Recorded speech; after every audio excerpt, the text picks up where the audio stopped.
اب میں آپ کو بتاؤں گا کہ عبادت کا مطلب کیا ہے۔ مسلمان عام طور پر اس لفظ کو بولتے ہیں، مگر بہت کم آدمی اس کا صحیح مطلب جانتے ہیں۔ اللہ تعالیٰ نے اپنی کتاب پاک میں بیان فرمایا ہے، وَمَا خَلَقْتُ الْجِنَّ وَالْإِنسَ إِلَّا لِيَعْبُدُونَ، یعنی میں نے جن اور انسان کو اس کے سوا اور کسی غرض کے لیے پیدا نہیں کیا کہ وہ میری عبادت کریں۔ اس آیت سے معلوم ہوا کہ آپ کی پیدائش اور آپ کی زندگی کا مقصد اللہ کی عبادت کے سوا اور کچھ نہیں ہے۔ اب آپ اندازہ کر سکتے ہیں کہ عبادت کا مطلب جاننا آپ کے لیے کس قدر ضروری ہے۔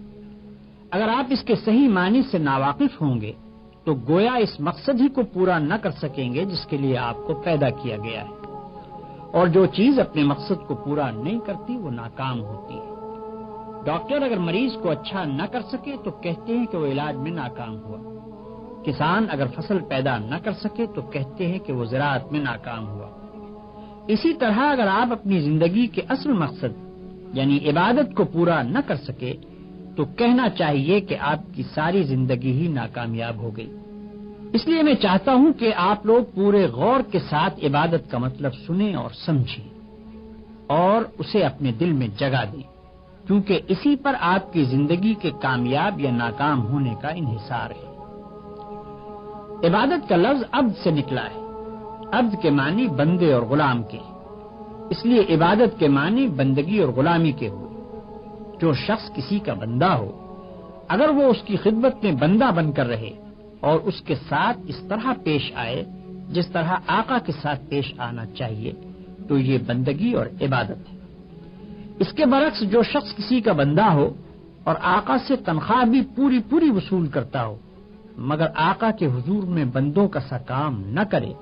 تو اسے نافرمانی اور سرکشی کہا جاتا ہے، بلکہ زیادہ صحیح الفاظ میں اسے نمک حرامی کہتے ہیں۔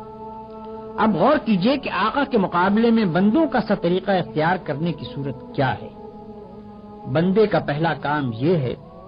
کہ آقا ہی کو آقا سمجھے اور یہ خیال کرے کہ جو میرا مالک ہے، جو مجھے رزق دیتا ہے، جو میری حفاظت اور نگہبانی کرتا ہے، اسی کی وفاداری مجھ پر فرض ہے۔ اس کے سوا اور کوئی اس کا مستحق نہیں کہ میں اس کی وفاداری کروں۔ بندے کا دوسرا کام یہ ہے کہ ہر وقت آقا کی اطاعت کرے، اس کے حکم کو بجا لائے، کبھی اس کی خدمت سے منہ نہ موڑے اور آقا کی مرضی کے خلاف نہ خود اپنے دل سے کوئی بات کرے نہ کسی دوسرے شخص کی بات مانے۔ غلام ہر وقت ہر حال میں غلام ہے، اسے یہ کہنے کا حق ہی نہیں کہ آقا کی فلاں بات مانوں گا اور فلاں بات نہ مانوں گا، یا اتنی دیر کے لیے میں آقا کا غلام ہوں اور باقی وقت میں اس کی غلامی سے آزاد ہوں۔ بندے کا تیسرا کام یہ ہے کہ آقا کا ادب اور اس کی تعظیم کرے۔ جو طریقہ ادب اور تعظیم کرنے کا آقا نے مقرر کیا ہو اس کی پیروی کرے۔ جو وقت سلامی کے لیے حاضر ہونے کا آقا نے مقرر کیا ہو اس وقت ضرور حاضر ہو اور اس بات کا ثبوت دے کہ میں اس کی وفاداری اور اطاعت میں ثابت قدم ہوں۔ بس یہی تین چیزیں ہیں جن سے مل کر عبادت بنتی ہے، ایک آقا کی وفاداری، دوسرے آقا کی اطاعت اور تیسرے اس کا ادب اور اس کی تعظیم۔ اللہ تعالیٰ نے جو یہ فرمایا ہے کہ وما خلقت الجن والانس الا لیعبدون، تو اس کا مطلب دراصل یہ ہے کہ اللہ تعالیٰ نے جن اور انس کو اس لیے پیدا کیا ہے کہ وہ صرف اللہ کے وفادار ہوں، اس کے خلاف کسی اور کے وفادار نہ ہوں، صرف اللہ کے احکام کی اطاعت کریں، اس کے خلاف کسی اور کا حکم نہ مانیں اور صرف اس کے آگے ادب اور تعظیم سے سر جھکائیں، کسی دوسرے کے آگے سر نہ جھکائیں۔ انہی تین چیزوں کو اللہ نے عبادت کے جامع لفظ میں بیان کیا ہے۔ یہی مطلب ان تمام آیتوں کا ہے جن میں اللہ نے اپنی عبادت کا حکم دیا ہے۔ ہمارے نبی کریم صلی اللہ علیہ وسلم اور آپ سے پہلے جتنے نبی خدا کی طرف سے آئے ہیں ان سب کی تعلیم کا سارا لب لباب یہی ہے کہ اللہ تعبدوا الا ایاہ، اللہ کے سوا کسی کی عبادت نہ کرو، یعنی صرف ایک بادشاہ ہے جس کا تمہیں وفادار ہونا چاہیے اور وہ بادشاہ اللہ ہے، صرف ایک قانون ہے جس کی تمہیں پیروی کرنی چاہیے اور وہ قانون اللہ کا قانون ہے، اور صرف ایک ہی ہستی ایسی ہے جس کی تمہیں پوجا اور پرستش کرنی چاہیے اور وہ ہستی اللہ کی۔ عبادت کا یہ مطلب اپنے ذہن میں رکھیے اور پھر ذرا میرے سوالات کے جواب دیتے جائیے۔ آپ اس نوکر کے متعلق کیا کہیں گے جو آقا کی مقرر کی ہوئی ڈیوٹی پر جانے کے بجائے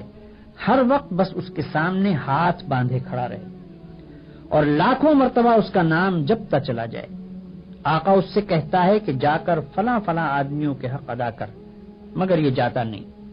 بلکہ وہیں کھڑے کھڑے آقا کو جھک جھک کر 10 سلام کرتا ہے اور پھر ہاتھ باندھ کر کھڑا ہو جاتا ہے۔ آقا اسے حکم دیتا ہے کہ جا اور فلاں فلاں خرابیوں کو مٹا دے، مگر یہ 1 انچ وہاں سے نہیں ہٹتا اور سجدے پر سجدے کیے چلا جاتا ہے۔ آقا حکم دیتا ہے کہ چور کا ہاتھ کاٹ دے، یہ حکم سن کر بس وہیں کھڑے کھڑے نہایت خوش الہانی کے ساتھ چور کا ہاتھ کاٹ دے، چور کا ہاتھ کاٹ دے 20 مرتبہ پڑھتا رہتا ہے، مگر ایک دفعہ بھی اس نظام حکومت کے قیام کی کوشش نہیں کرتا جس میں چور کا ہاتھ کاٹا جا سکے۔ کیا آپ کہہ سکتے ہیں کہ یہ شخص حقیقت میں آقا کی بندگی کر رہا ہے؟ اگر آپ کا کوئی ملازم یہ رویہ اختیار کرے تو میں نہیں جانتا ہوں کہ آپ اسے کیا کہیں گے، مگر حیرت ہے آپ پر کہ خدا کا جو نوکر ایسا کرتا ہے آپ اسے بڑا عبادت گزار کہتے ہیں۔ یہ ظالم صبح سے شام تک خدا جانے کتنی مرتبہ قرآن شریف میں خدا کے احکام پڑھتا ہے، مگر ان احکام کو بجا لانے کے لیے اپنی جگہ سے جنبش تک نہیں کرتا، بلکہ نفل پر نفل پڑھے جاتا ہے، 1000 دانہ تسبیح پر خدا کا نام جپتا ہے اور خوش الہانی کے ساتھ قرآن کی تلاوت کرتا رہتا ہے۔ آپ اس کی یہ حرکتیں دیکھتے ہیں اور کہتے ہیں کہ کیسا زاہد عابد بندہ ہے۔ یہ غلط فہمی صرف اس وجہ سے ہے کہ آپ عبادت کا صحیح مطلب نہیں جانتے۔ ایک اور نوکر ہے جو رات دن ڈیوٹی تو غیروں کی انجام دیتا ہے، احکام غیروں کے سنتا اور مانتا ہے، قانون پر غیروں کے عمل کرتا ہے اور اپنے اصلی آقا کے فرمان کی ہر وقت خلاف ورزی کیا کرتا ہے، مگر سلامی کے وقت آقا کے سامنے حاضر ہو جاتا ہے اور زبان سے آقا ہی کا نام جپتا رہتا ہے۔ اگر آپ میں سے کسی شخص کا نوکر یہ طریقہ اختیار کرے تو آپ کیا کریں گے؟ کیا آپ اس کی سلامی کو اس کے منہ پر نہ مار دیں گے؟ جب وہ زبان سے آپ کو آقا اور مالک کہے گا تو کیا آپ فوراً یہ جواب نہ دیں گے کہ تو پرلے درجے کا جھوٹا اور بے ایمان ہے، تنخواہ مجھ سے لیتا ہے اور نوکری دوسروں کی کرتا ہے، زبان سے مجھے آقا کہتا ہے اور حقیقت میں میرے سوا ہر ایک کی خدمت کرتا پھرتا ہے؟ یہ تو ایک معمولی عقل کی بات ہے جسے آپ میں سے ہر شخص سمجھ سکتا ہے، مگر کیسی حیرت کی بات ہے کہ جو لوگ رات دن خدا کے قانون کو توڑتے ہیں، کفار و مشرکین کے احکام پر عمل کرتے ہیں اور اپنی زندگی کے معاملات میں خدا کے احکام کی کوئی پرواہ نہیں کرتے، ان کی نماز اور روزے اور تسبیح اور تلاوت قرآن اور حج و زکوٰۃ کو آپ خدا کی عبادت سمجھتے ہیں۔ یہ غلط فہمی بھی اسی وجہ سے ہے کہ آپ عبادت کے اصل مطلب سے ناواقف ہیں۔ ایک اور نوکر کی مثال لیجیے۔ آقا نے اپنے نوکروں کے لیے جو وردی مقرر کی ہے، یہ ٹھیک ناپ تول کے ساتھ اس وردی کو پہنتا ہے، بڑے ادب اور تعظیم کے ساتھ آقا کی خدمت میں حاضر ہوتا ہے، ہر حکم کو سن کر اس طرح جھک کر بصر و چشم کہتا ہے کہ گویا اس سے بڑھ کر اطاعت گزار خادم کوئی نہیں، سلامی کے وقت سب سے آگے جا کر کھڑا ہوتا ہے اور آقا کا نام جپنے میں تمام نوکروں سے بازی لے جاتا ہے، مگر دوسری طرف یہی شخص آقا کے دشمنوں اور باغیوں کی خدمت بجا لاتا ہے، آقا کے خلاف ان کی سازشوں میں حصہ لیتا ہے اور آقا کے نام کو دنیا سے مٹانے میں جو کوشش بھی وہ کرتے ہیں اس میں یہ کمبخت ان کا ساتھ دیتا ہے۔ رات کے اندھیرے میں تو آقا کے گھر میں نقب لگاتا ہے اور صبح بڑے وفادار ملازموں کی طرح ہاتھ باندھ کر آقا کی خدمت میں حاضر ہو جاتا ہے۔ ایسے نوکر کے متعلق آپ کیا کہیں گے؟ یہی نہ کہ وہ منافق ہے، باغی ہے، نمک حرام ہے، مگر خدا کے جو نوکر ایسے ہیں ان کو آپ کیا کہیں گے؟ آپ سمجھتے ہیں کہ ہاتھ باندھ کر قبلہ رو کھڑے ہونا، گھٹنوں پر ہاتھ رکھ کر جھکنا، زمین پر ہاتھ ٹیک کر سجدہ کرنا اور چند مقرر الفاظ زبان سے ادا کرنا، بس یہی چند افعال اور حرکات بجائے خود عبادت ہیں؟ آپ سمجھتے ہیں کہ رمضان کی پہلی تاریخ سے شوال کا چاند نکلنے تک روزانہ صبح سے شام تک بھوکے پیاسے رہنے کا نام عبادت ہے؟ آپ سمجھتے ہیں کہ قرآن کے چند رکوع زبان سے پڑھ دینے کا نام عبادت ہے؟ آپ سمجھتے ہیں کہ مکہ معظمہ جا کر کعبے کے گرد طواف کرنے کا نام عبادت ہے؟ غرض آپ نے چند افعال کی ظاہری شکلوں کا نام عبادت رکھ چھوڑا ہے، اور جب کوئی شخص ان شکلوں کے ساتھ ان افعال کو ادا کر دیتا ہے تو آپ خیال کرتے ہیں کہ اس نے خدا کی عبادت کر دی اور اس کی تخلیق کا مقصد پورا ہو گیا، اب وہ اپنی زندگی میں آزاد ہے کہ جو چاہے کرے۔ لیکن اصل حقیقت یہ ہے کہ اللہ نے جس عبادت کے لیے آپ کو پیدا کیا ہے اور جس کا آپ کو حکم دیا ہے وہ کچھ اور ہی چیز ہے۔ وہ عبادت یہ ہے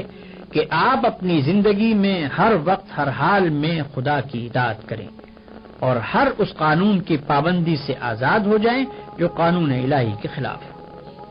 آپ کی ہر جنبش اس حد کے اندر ہو جو خدا نے آپ کے لیے مقرر کی ہے، آپ کا ہر فعل اس طریقے کے مطابق ہو جو خدا نے بتا دیا ہے۔ اس طرز پر جو زندگی آپ بسر کریں گے وہ پوری کی پوری عبادت ہوگی۔ ایسی زندگی میں آپ کا سونا بھی عبادت ہے اور جاگنا بھی، کھانا بھی عبادت ہے اور پینا بھی، چلنا پھرنا بھی عبادت ہے اور بات کرنا بھی، حتیٰ کہ اپنی بیوی کے پاس جانا اور اپنے بچے کو پیار کرنا بھی عبادت ہے۔ جن کاموں کو آپ بالکل دنیا داری کہتے ہیں وہ سب دینداری اور عبادت ہیں اگر آپ ان کو انجام دینے میں خدا کی مقرر کی ہوئی حدوں کا لحاظ کریں اور زندگی میں ہر ہر قدم پر یہ دیکھ کر چلیں کہ خدا کے نزدیک جائز کیا ہے اور ناجائز کیا، حلال کیا ہے اور حرام کیا، فرض کیا چیز کی گئی ہے اور منع کس چیز سے کیا گیا ہے، کس چیز سے خدا خوش ہوتا ہے اور کس سے ناراض ہوتا ہے۔ مثلاً آپ روزی کمانے کے لیے نکلتے ہیں، اس کام میں بہت سے مواقع ایسے بھی آتے ہیں جن میں حرام کا مال کافی آسانی کے ساتھ آپ کو مل سکتا ہے۔ اگر آپ نے خدا سے ڈر کر وہ مال نہ لیا اور صرف حلال کی روٹی کما کر لائے تو یہ جتنا وقت آپ نے روٹی کمانے پر صرف کیا یہ سب عبادت تھا، اور یہ روٹی گھر لا کر جو آپ نے خود کھائی اور اپنی بیوی بچوں اور خدا کے مقرر کیے ہوئے دوسرے حقداروں کو کھلائی، اس سب پر آپ اجر و ثواب کے مستحق ہو گئے۔ آپ نے اگر راستہ چلنے میں کوئی پتھر یا کانٹا ہٹا دیا اس خیال سے کہ خدا کے بندوں کو تکلیف نہ ہو تو یہ بھی عبادت ہے۔ آپ نے اگر کسی بیمار کی خدمت کی یا کسی اندھے کو راستہ چلایا یا کسی مصیبت زدہ کی مدد کی تو یہ بھی عبادت ہے۔ آپ نے اگر بات چیت کرنے میں جھوٹ سے، غیبت سے، بدگوئی اور دل آزاری سے پرہیز کیا اور خدا سے ڈر کر صرف حق بات کی تو جتنا وقت آپ نے بات چیت میں صرف کیا وہ سب عبادت میں صرف ہوا۔ بس خدا کی اصلی عبادت یہ ہے کہ ہوش سنبھالنے کے بعد سے مرتے دم تک آپ خدا کے قانون پر چلیں اور اس کے احکام کے مطابق زندگی بسر کریں۔ اس عبادت کے لیے کوئی وقت مقرر نہیں ہے، یہ عبادت ہر وقت ہونی چاہیے۔ اس عبادت کی کوئی ایک شکل نہیں ہے، ہر کام اور ہر شکل میں اسی کی عبادت ہونی چاہیے۔ جب آپ یہ نہیں کہہ سکتے کہ میں فلاں وقت خدا کا بندہ ہوں اور فلاں وقت اس کا بندہ نہیں ہوں تو آپ یہ بھی نہیں کہہ سکتے کہ فلاں وقت خدا کی بندگی و عبادت کے لیے ہے اور فلاں وقت اس کی بندگی و عبادت کے لیے نہیں ہے۔ بھائیو، آپ کو عبادت کا مطلب معلوم ہو گیا اور یہ بھی معلوم ہو گیا کہ زندگی میں ہر وقت ہر حال میں خدا کی بندگی اور اطاعت کا نام ہی عبادت ہے۔ اب آپ پوچھیں گے کہ یہ نماز، روزہ اور حج وغیرہ کیا چیزیں ہیں؟ اس کا جواب یہ ہے کہ دراصل یہ عبادتیں جو اللہ نے آپ پر فرض کی ہیں ان کا مقصد آپ کو اس بڑی عبادت کے لیے تیار کرنا ہے جو آپ کو زندگی میں ہر وقت ہر حال میں ادا کرنی چاہیے۔ نماز آپ کو دن میں 5 وقت یاد دلاتی ہے کہ تم اللہ کے بندے ہو، اسی کی بندگی تمہیں کرنی چاہیے۔ روزہ سال میں 1 مرتبہ پورے 1 مہینے تک آپ کو اسی بندگی کے لیے تیار کرتا ہے۔ زکوٰۃ آپ کو بار بار توجہ دلاتی ہے کہ یہ مال جو تم نے کمایا ہے یہ خدا کا عطیہ ہے، اس کو صرف اپنے نفس کی خواہشات پر صرف نہ کر دو بلکہ اپنے مالک کا حق ادا کرو۔ حج دل پر خدا کی محبت اور بزرگی کا ایسا نقش بٹھاتا ہے کہ اگر 1 مرتبہ وہ بیٹھ جائے تو تمام عمر اس کا اثر دل سے دور نہیں ہو سکتا۔ ان سب عبادتوں کو ادا کرنے کے بعد اگر آپ اس قابل ہو گئے کہ آپ کی ساری زندگی خدا کی عبادت بن جائے تو بلا شبہ آپ کی نماز نماز ہے اور روزہ روزہ ہے، زکوٰۃ زکوٰۃ ہے اور حج حج ہے۔ لیکن اگر یہ مقصد پورا نہ ہوا تو محض رکوع اور سجدہ کرنے اور بھوک پیاس کے ساتھ دن گزارنے اور حج کی رسمیں ادا کر دینے اور زکوٰۃ کی رقم نکال دینے سے کچھ حاصل نہیں۔ ان ظاہری طریقوں کی مثال تو ایسی ہے جیسے ایک جسم کہ اگر اس میں جان ہے اور وہ چلتا پھرتا اور کام کرتا ہے تو بلا شبہ ایک زندہ انسان ہے، لیکن اگر اس میں جان ہی نہیں تو وہ ایک مردہ لاش ہے۔ مردے کے ہاتھ، پاؤں، آنکھ، ناک سبھی کچھ ہوتے ہیں مگر اس میں جان نہیں ہوتی، اس لیے تم اسے مٹی میں دبا دیتے ہو۔ اسی طرح اگر نماز کے ارکان پورے ادا ہوں یا روزے کی شرطیں پوری ادا کر دی جائیں مگر خدا کا خوف، اس کی محبت اور اس کی وفاداری و اطاعت نہ ہو جس کے لیے نماز اور روزہ فرض کیا گیا ہے تو وہ بھی ایک بے جان چیز ہوگی۔ اور اب تیسرا خطبہ سنیے۔